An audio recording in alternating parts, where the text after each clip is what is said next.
Daí, meus queridos, tudo bem? Tudo tranquilo? Vamos hoje, no nosso programa, falar com um grande amigo meu, o DJ Matheus Toniolo. Hoje ele vai falar tudo. Ele vai contar a sua trajetória, né?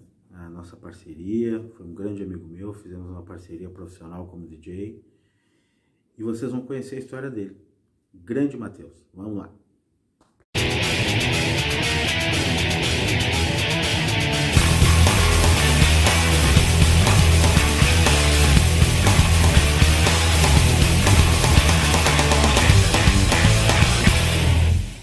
Gravando aqui. Tá. Muito bem, estamos no ar, estamos gravando. Como é que tá, meu amigo Matheus? Oi, Jairo, tudo bem? Tudo certo? Tranquilo, meus amigos, queria apresentar para vocês, para quem não conhece, né? Tem uma galera que conhece e uma galera que da turma dos meus amigos aqui de Porto Alegre, principalmente, não conhece o DJ Matheus Toniolo. Um cara que para mim, né, para mim faz parte da história da minha vida, né?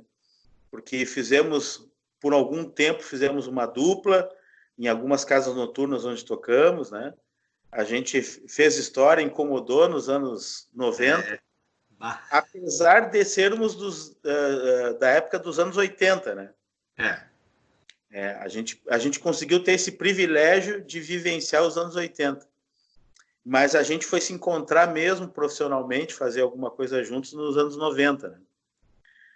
Matheus, eu quero que tu conte para nós aqui a tua trajetória, a tua história de DJ. É muito interessante a gente contar isso, porque por exemplo, tu conviveu com músicos também bastante tempo.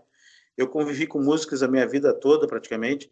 E o músico é um ser iluminado, especial, né? Ele tem o dom de fazer música, é uma coisa muito especial.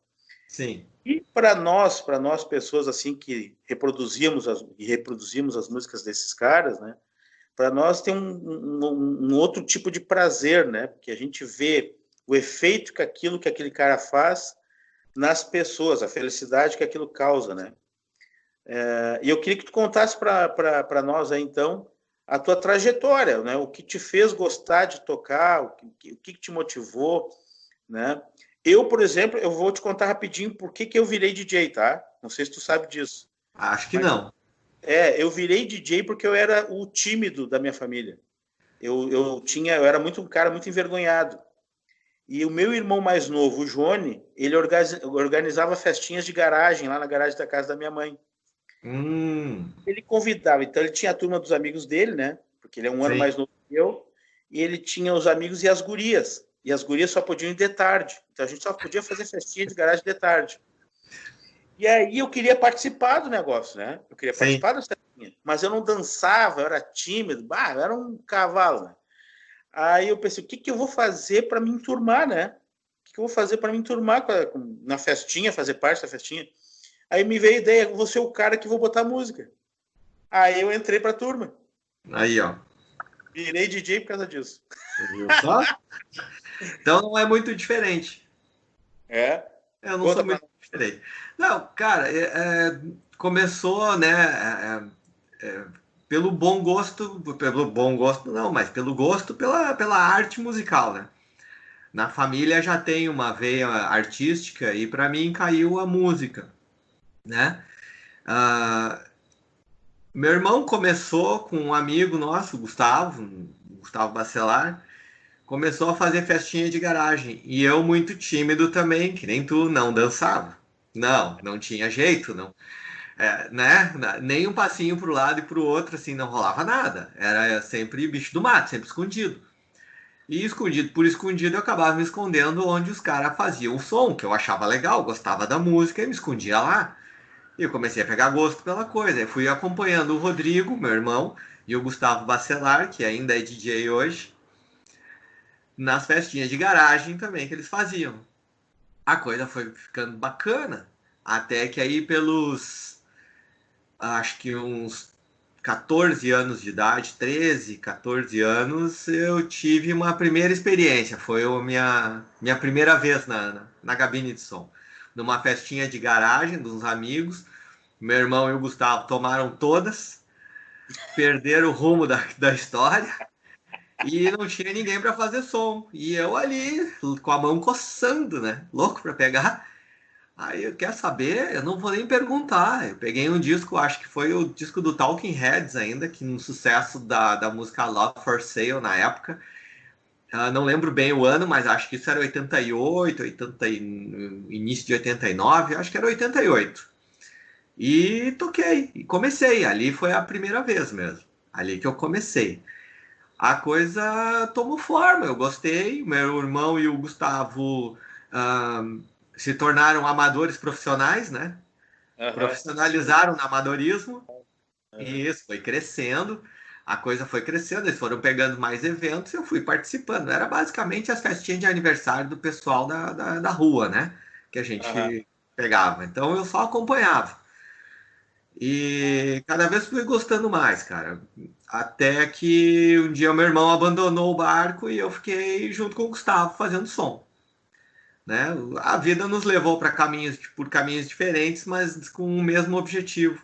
Eu continuei sendo DJ sozinho e o Gustavo também seguiu para outro lado e continuou tocando. O Gustavo foi DJ de casas noturnas, eu também comecei a entrar em casas noturnas. Já a minha primeira vez em pista foi no Clube Aliança de Esteio, através do Jaime, que era o DJ do clube, né? Foi aí que eu te conheci. Foi aí que a gente se conheceu, exatamente. Né? Que naquela época, o Aliança. O Jaime ele não estava. O Jaime é um cara espetacular, eu gostava muito dele. Ele tinha aquele jeitão dele meio fechado, assim, tipo, eu É. sei tudo e cala essa boca. Mas ele era um cara espetacular. Ele era um cara que, apesar de ser um cara meio fechado, ele realmente dava oportunidade para as pessoas. Ele fez a mesma coisa comigo também. E eu te conheci porque o meu irmão, o Johnny, fez uns eventos lá no clube. Exato.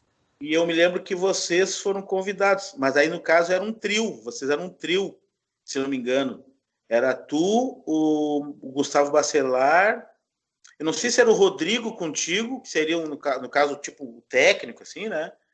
E Sim. o Sandro Echeberg também, uma época, andou um pouco com vocês aí, né? É, o Rodrigo era muito amigo do Sandro, que também se tornou um DJ depois, né? Mas aquela coisa de adolescente ali, né? Aquela coisa da moda. O Sandro foi mais um DJ da moda mesmo. Não Uhum. chegou, acho que não chegou a vingar uma casa noturna, mas o Sandro Xingu era, também, né? Xingu o também era Xingu, meio. o Xingu era aprendiz, né? Era o padawan da história, era o cara que estava aprendendo a ser DJ, né? Queria muito, colecionava música, tinha condições, então Isso. ele tinha muita música, tinha alguma É. coisa de equipamento e gostava da festa, ele fazia também. Mas ele chegava assim, tipo, na metade, um pouquinho antes da metade da festa, ele já estava fora da casinha, ele tinha bebido toda, ele já estava agarrando as gurias pelos cantos, aí ele largava o som, então ele tava pela bagunça, ele tava pela bagunça. Mas era legal. Mas então eu comecei no Aliança, né? Através de eventos do teu irmão que a gente se conheceu, como tu falou. E a primeira pista ali foi em 89, mas eu toquei, dei uma palhinha só e saí fora, né? O Jaime só abriu uma fresta para mim. E depois, mais tarde, é que eu acabei entrando a convite do clube mesmo. Aí eu entrei e me fixei no Aliança. Eu acho que o Johnny já estava lá. Foi um período que o Johnny teve lá também. Né? Porque eu já participava dos eventos do clube através do departamento jovem. Eu não era DJ do Aliança ainda, mas já, claro, né? O cara já fica na volta e almejava aquilo, né? Era o que O eu Johnny, queria. o Johnny naquela época, eu não sei se ele tinha algum cargo administrativo lá, mas ele era professor de modelos naquela época. Isso mesmo. Ele era professor e organizava os eventos, né? Organizava os bailes de debutante, os Era jantares. isso, tudo com ele. É, Era tudo com ele. eu sei que isso aí no final dos anos 80, começo dos anos 90. Depois ele voltou, que foi aí que eu fui trabalhar com ele lá. O Johnny, eu tô tentando entrevistar ele também, mas ele tá muito marrento, né? Muito É, marrento, né? Muito é, estrela. é difícil, é difícil. O guri é complicado. Eu já reagendei com ele a gravação com ele umas 3 vezes já. Fica só me enrolando. Ah, uma hora Mas eu vai. pego, mas Uma hora, eu pego ele. uma hora tu consegue, uma hora tu quebra esse gelo aí. É. Então fui pro Aliança, fiz a Aliança através do Johnny, daí saí do clube, fui saído do clube, né? Mas é assim mesmo, é a vida. Saí do clube, Aham. e segui a vida. Então fiz outros bares menores, fiz eventos por aí, fiquei nessa área, não nunca larguei isso aí. Ah, cara, deixa eu ver depois, eu não lembro a ordem exata, cronológica das coisas. Eu vou te contar. Aí, naquele período da no começo da década de 90 até 96 para 97, eu e tu estivemos afastados um do outro. Tu foi fazer Tá. o teu caminho, fazia o meu. Eu fazia muito evento particular, né? Eu fazia casamento, 15 anos, não sei o quê, só dava inclusive, eu me auto-intitulei DJ de bailão, né? O Bailão, negócio sim. Sim. era a música que eu tocava. E tu seguiu essa linha de DJ de pista mesmo, né? Eu queria Até, casa. Isso. inclusive como eu sou teu fã, né? Sou teu fã declarado já há muitos anos. Eu gostava de te observar trabalhando. Eu gosto muito da tua técnica de trabalho, né? Tem Na verdade, eu vou te falar uma coisa com toda a propriedade que eu posso falar, porque eu sou técnico de som há muitos anos e eu posso falar isso com propriedade. Na verdade, tu tem dom para fazer música. Só que eu acho que tu nunca quis, vou me dedicar a isso aí, né? Vou pegar um teclado lá e vou aprender a tocar um teclado. Tu tem dom para música, porque para fazer o que tu fazia com pouco recurso da época, porque antigamente para te fazer umas mixagens lá, tu tinha que ter um baita no estúdio. E tu pegava um SoundForge lá e virava a música do avesso, né, cara? Ah, mesmo? Então, então tu já era produtor musical, só nunca quis assumir, né? E aí a gente foi se reencontrar quando um doido lá de Passo Fundo apareceu lá em Esteio. Ele abriu um restaurante que funcionaria como barzinho à noite. Aí o cara estava lá numa tentativa de fazer a casa pegar e não pegava, e não pegava. Nós nos reencontramos lá nesse barzinho e a gente fez uma dupla, não sei se tu te lembra disso, do Lembro. Agora, famoso sim. o famoso Scotsman's Castle. Exatamente. Tu tá, tu não começa a me entregar. Mas é Não, que o whiskyzinho era desgraçado, né? Aquele whisky. depois tu edita essas partes aí, porque olha, se começar a falar de Scotland vai dar merda. O Facebook vai te derrubar, meu. Vai Tá, eu vou bloquear tua contar só a conta. parte bonita, tá? Eu vou contar só a parte bonita. Tá. A parte bonita foi o seguinte, que o Aliança estava lá naquela fase rock and roll, né? Na fase do Formiga, com o Isso. presidente Paulinho Dias, e eles estavam muito rock and roll, estavam muito The Doors lá, tava muito aquela coisa muito voltada para anos 70, né? E naquela época tava a efervescência do dance estava em alta, né, cara? Em alta. Quer Os dizer, anos 90 era eletrônico. uma fase maravilhosa para a tua performance, isso era maravilhoso. E aí eu me gosto de me vangloriar, né, de que a nossa dupla deu certo porque eu fazia cozinha para ti, né? Tu fazia a parte do pau, né, a Sim, adrenalina, e eu sim. fazia o resto. Fazia aquela, botava um axézinho, botava um sambinha, botava um rock nacional, né? E Exato. tu me entrava lá e metia o pau. E a gente acabou fazendo uma dupla sensacional. Posso falar isso com propriedade também, porque eu me lembro da multidão de gente que a gente colocou lá dentro, né? Tanto é que quando o Aliança tinha uma regularidade de funcionar, e nós montamos uma estratégia, eles abriam no sábado, nós montamos uma estratégia de abrir na sexta, de É. fazer a festa na sexta. Então a gente derrubava todo o público deles, né? Um dia antes o pessoal gastava tudo com a gente lá. Se acabavam dançando lá, ninguém ia no Exatamente. Aliança. Exatamente. Aí eu me lembro que chegou o momento do Aliança fechar as portas lá, porque não tinha mais público, e nós mandando ver. Aí, claro, depois vem os probleminhas com o dono da casa lá, o dono da casa enlouqueceu, e depois nós É, fomos, depois teve um assalto, né? Um assalto, é, pseudo roubaram assalto. nosso equipamento, né? Roubaram nosso equipamento, e aí a alegria acabou. Aí naquele período aí a gente parou de fazer alguma coisa juntos, tudo. Depois, no final do ano, o Johnny me convidou para fazer o Réveillon do Aliança lá, e depois veio o convite. Na verdade, o convite que foi feito para mim, ele foi feito para substituir o Jaime, porque o Jaime também já não estava mais querendo tocar os eventos mais para o público mais adulto, né? E eles tinham convidado o Cadinho, não sei se tu te lembra disso, o Cadinho é o irmão do Denilson, do Dente. Não lembro. Dente eu lembro do irmão dele. O Cadinho tem uma história espetacular, ele é jornalista, tá? Ele tem um... É muito legal, procura o Ricardo, esqueci o sobrenome dele, mas é Bittencourt, eu acho. Procura ele ele tem um jornal por Facebook em Sapucaia. E eles, todos os dias de tardezinha, eles dão notícias lá, tudo. O Cadinho é espetacular. O Cadinho, ele era cabeludo, só que ele era muito do reggae, né? Ele era muito do reggae. Mas o cara, se tu acha que eu animava a festa com aquele jeitão, bailão de ser, né? De microfone, vamos lá! Sim, sim. E, o cara era 10 mil vezes melhor do que eu. Mas tu tinha que ver, ele era espetacular, cara. Quando o Aliança lançou a nova danceteria, Hangar 72, o DJ era ele. Ele era o DJ oficial da casa.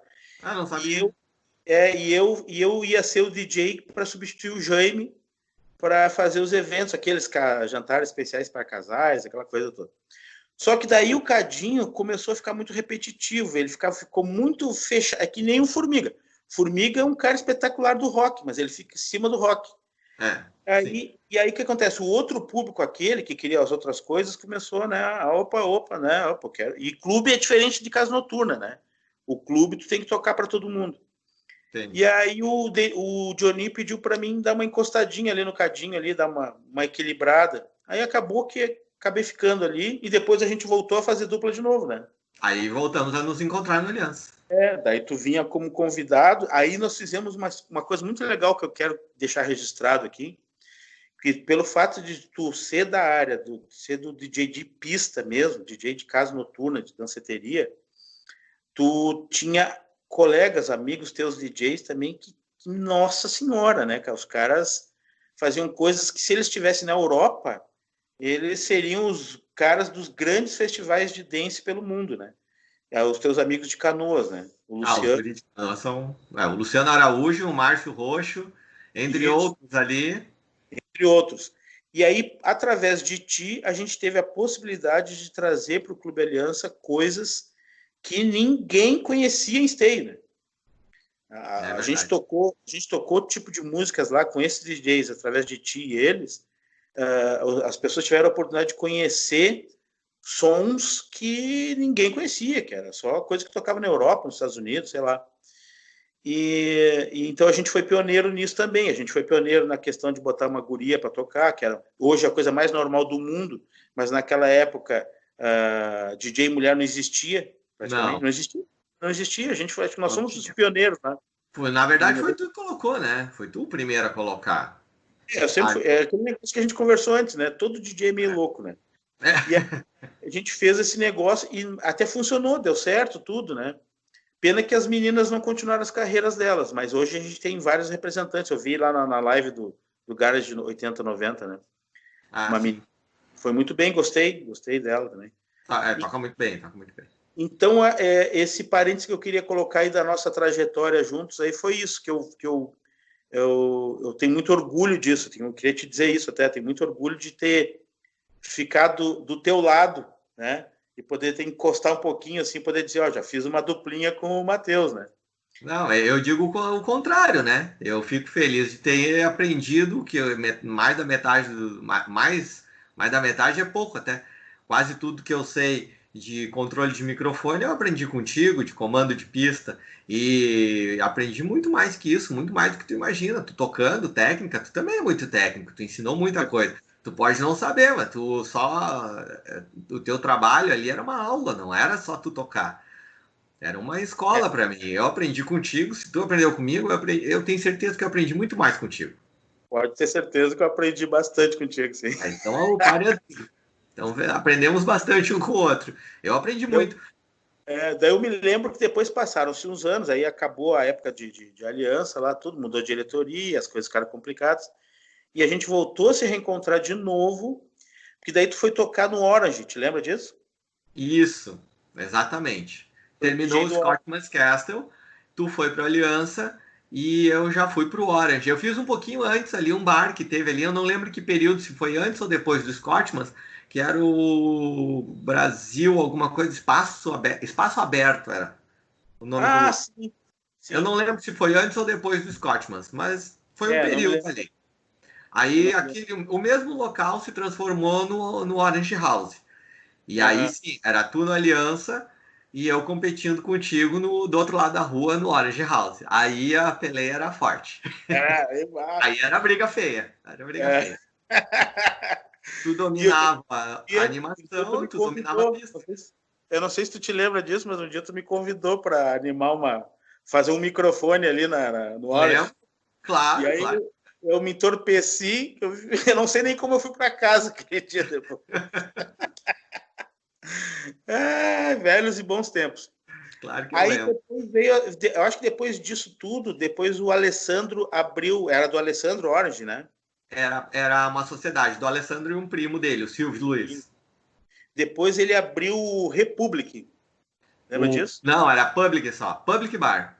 Ah, Public. Ah, Public não, Bar. Republic eu tô confundindo. O Republic é em Porto Alegre aqui. Eu tô É, confundindo. esse é de É, Porto. Republic é em Porto Alegre. O Public Bar, que era quase do lado do Orange, assim, era uns Isso. metros. Ali.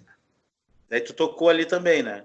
Isso, aí eu saí do Orange e o Alessandro saiu quase que junto comigo do Orange, né? Ele desmanchou a sociedade. E ele resolveu abrir um bar. Ele montou esse bar com um sócio, e o sócio não me quis lá. Então Uhum. o Public Bar do Alessandro funcionou mais ou menos um ano com um outro DJ, um cara que ficava no Orange ali acompanhando o meu trabalho. Aí esse cara entrou e fez o Public funcionar com o Alessandro Aham. por um ano mais ou menos. E chegou num dia eu não estava tocando em lugar nenhum, não estava fazendo nada, os eventos estavam fracos. Eu fui até o Alessandro e perguntei se ele não queria que eu montasse uma pista para ele. Ele tinha um segundo ambiente, um andar de cima, né? Ah, é O verdade. clube era dois andares. Aí eu perguntei ao Alessandro, tu não quer que eu monte lá que tal eu montar uma pista lá? Pensa assim, ó, tu não vai ter custo nenhum, cara. Tu só paga o cachê do DJ. Eu boto todo o equipamento de som e luz ali. Eu tava muito querendo tocar e, sabe, aquela gana e sem eventos. Aí o Alessandro, visionário, né? Empreendedor e Isso. entendido do assunto, e percebeu a oportunidade, né? Pô, o cara com tudo grátis aqui dentro, eu vou pagar só um cachezinho? Vem, né? Pode montar lá, Matheus. Monta a pista 2 lá em cima. Cara, era um muquifão, sabe? Era um cantinho do lugar. Lembro, né? Tu lembra? Eu lembro que o Johnny fez um evento com o Alessandro lá. Fez, né? Mas fez na pista Fez. principal, na pista de baixo. É. Beleza. Foi bonito. Então eu toquei lá no Public, acho que eu toquei na pista lá de cima, cara. Eu não tenho certeza, acho que quase um ano. E por várias vezes o Alessandro ia lá, ô meu, encerra a pista porque tem que mandar o pessoal lá para baixo. Encerra a pista É. porque tem que Isso é comum, e muitos DJs aí vão ouvir isso e vão se identificar. Que a pista 2 é comum o dono da casa chegar lá e mandar encerrar, porque a pista 2 é bem descontraída. Então é uma pista É. que o pessoal gosta, né? É. Aí no Public, em seguida o DJ oficial sai e eu assumo a pista principal do Public Bar. E fico ali até. Aí eu começo a registrar melhor as datas. Olha só como é a memória, né? Então, eu tô no Orange em 2002. E em 2004, 2003, eu entro no Public. Em 2004, em 2004, final de 2004, eu assumo a pista principal. Início de 2005, eu recebi um convite de uma outra casa noturna de São Leopoldo, a Factory Beer. E então eu peço para sair, né, do Public e entro na Factory Beer de São Leopoldo. Aí na Factory eu permaneci 5 anos, até 2010, onde houve uma troca de administração, trocou toda a parte administrativa da casa, e aí eu saio da casa da Factory em 2010. Eu faço. Aí eu começo a me fixar em São Leopoldo, né? Isso. Não saio mais de São Leopoldo. Desde 2005 não saio mais de São Leopoldo. Saindo da Factory, eu faço alguns bares ali da Independência, ali pertinho da Factory, inclusive. E retomo, claro, com gás total, os eventos. Então eu faço vários bares ali, cara, bares que já fecharam. E dentre eles ali, um que marcou muito para mim foi Taberna dos Anjos, do meu querido Robson. Taberna dos Anjos me segura ali mais ou menos um ano, acho que um ano e meio mais ou menos. Quando abre a confraria 1191 do outro lado da rua. Eu não tenho o ano certo disso, mas não é difícil de achar também. Tá? É só fazer as contas aí vai dar certinho. E aí eu vou para a confraria. Então eu peço para sair daí do Taberna dos Anjos, vou para a confraria. E nesse momento eu já praticamente não faço mais eventos. Tô só em casa noturna, como tu disse, eu sou DJ de pista, eu era tudo que eu queria, pista. E aí eu ganho uma pista minha. A confraria abre uma baita de uma porta para mim. Então eu venho com toda uma bagagem de Factory, que eu não entrei em detalhes, mas eu fiz o pub da Factory, fiz a pista 2, fiz a pista e depois fiz a pista 1 no final da temporada. Em 2010 e 2009 eu sou 100% pista 1. Então eu aprendi muita coisa na Factory que eu levo para o Taberna dos Anjos, depois levo para a confraria. Então eu entro na confraria, que os caras me dão uma pista, eu sei operar a banda, eu sei fazer pista, eu sei controlar a iluminação, sei programar, eu cresci muito no período. Chegando lá na confraria, tu sabe que eu sou meio louco, como tu falou, né? Todo DJ é meio louco. Ah, eu tocava horror na pista, então eu inovei, eu fiz muita mistura, eu peguei muita música antiga e botava em cima da novidade, peguei muita novidade e misturei com umas coisas diferentes. Foi um laboratório para mim. E isso me deu 3 anos de casa noturna. A casa abria de quinta a domingo, eu fazia todas as noites. E, inclusive, quando tinha um operador na casa, quando o cara não podia comparecer ou tinha alguma dificuldade técnica, eu né, substituía ou auxiliava ele. Quer dizer, para mim foi muito bom. A confraria foi muito boa e eu recebo então um convite. A Factory fecha nesse período aí, a Factory com a outra administração, depois que eu saí, ela fecha e uma outra pessoa aluga o espaço e instaura ali a Feelings, uma casa noturna que deveria seguir os modelos da Factory. E eu conversei com o proprietário e o cara me chamou, vem para Feelings. Eu peço para sair da confraria, onde eu estava muito bem, obrigado, e entro